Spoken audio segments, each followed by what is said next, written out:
നമ്മൾ ഈ നിൽക്കുന്ന സ്ഥലത്ത് തന്നെ വലിയ രീതിയിൽ ചെളിയും പാറക്കല്ലുകളും മരവും ഒക്കെ അടിഞ്ഞിരിക്കുന്നു. കെട്ടിടങ്ങളിലൊക്കെ ചെളി കയറിയിരിക്കുന്നു. അപ്പോൾ മുണ്ടക്കൈയിലെ ദുരന്തം എത്രത്തോളം ഭീതിതം ആയിരിക്കും എന്ന് നമുക്ക് ഇവിടെ നിന്ന് തന്നെ ഊഹിക്കാൻ പറ്റുന്നതേ ഉള്ളൂ. അത്രയും ഗുരുതരമായ സാഹചര്യം ചൂരൽമലയിൽ തന്നെയുണ്ട്. അപ്പോൾ മുണ്ടക്കൈയിൽ നിന്നുള്ള വിവരങ്ങൾ നമുക്ക് ലഭ്യമാകുന്നതേ ഉള്ളൂ. ചൂരൽമലയിൽ നിന്ന് തന്നെ 2 മൃതദേഹങ്ങൾ ഇതിനോടകം കണ്ടെടുത്തു കഴിഞ്ഞു.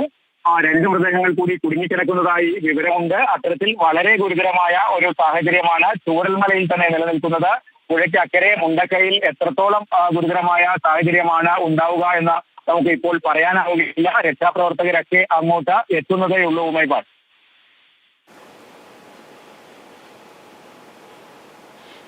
കമൽ കമൽ കമൽ നമസ്കാരം. മോത്തിയാണ്. ഈ ചൂരൽമലയിൽ മുണ്ടക്കൈ റോഡ് പൂർണ്ണമായും തകർന്നിരിക്കുന്നു. ഇനി രക്ഷാപ്രവർത്തനം ഏത് തരത്തിൽ ഏകോപിപ്പിക്കാനാണ് അധികൃതരുടെ ഭാഗത്തു നിന്നുള്ള നീക്കം? എങ്ങനെയാണ് അവരുടെ ഈ അകപ്പെട്ടു പോയവരെ രക്ഷിക്കാനാവുക? മോത്തി അങ്ങോട്ട് NDRF എത്തുന്നുണ്ട്. പക്ഷെ അവിടെ നിന്ന് എങ്ങനെ ആളുകളെ പുറത്തെത്തിക്കുമെന്ന കാര്യത്തിലൊന്നും ഇപ്പോഴും രൂപമല്ല. സൈന്യത്തിന്റെ അടക്കം സഹായം തേടുമെന്നാണ് നേരത്തെ MLA അറിയിച്ചിരിക്കുന്നത്. കൂടുതൽ പ്രദേശത്ത് ചൂരൽമലയിലടക്കം വലിയ രീതിയിൽ രക്ഷാപ്രവർത്തനം നടത്തേണ്ട അവസ്ഥയുണ്ട്. ഇവിടെയും ആരൊക്കെയോ കുടുങ്ങിക്കിടക്കുന്നുണ്ട്. അങ്ങോട്ട് എങ്ങനെ പോകും എന്നൊക്കെയുള്ള ആശങ്കയാണ് നിലനിൽക്കുന്നത്.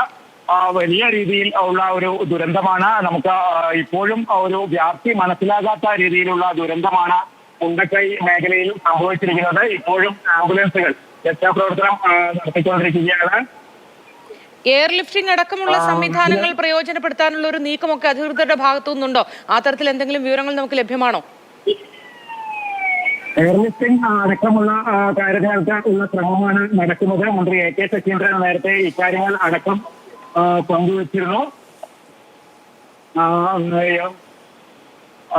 എന്തായാലും രക്ഷാപ്രവർത്തനത്തിന് കൂടുതൽ സന്നാഹങ്ങൾ വേണ്ട ഒരു സാഹചര്യമാണ് നിലനിൽക്കുന്നത്. കാരണം ഇവിടുത്തെ അടക്കം ചൂരൽമലയിലെ അടക്കം സാഹചര്യം വളരെ മോശമാണ്. അതുകൊണ്ട് തന്നെ മുണ്ടക്കൈ അതിൽ എന്തായിരിക്കും എന്ന ഒരു വ്യക്തതയില്ല. മുണ്ടക്കൈയിലേക്ക് NDRF സംഘം പോയിട്ടേ ഉള്ളൂ. വലിയ രീതിയിലുള്ള സർക്കാരിന്റെ ഇടപെടലും സന്നാഹങ്ങളും ഒരുക്കേണ്ടതുണ്ട്.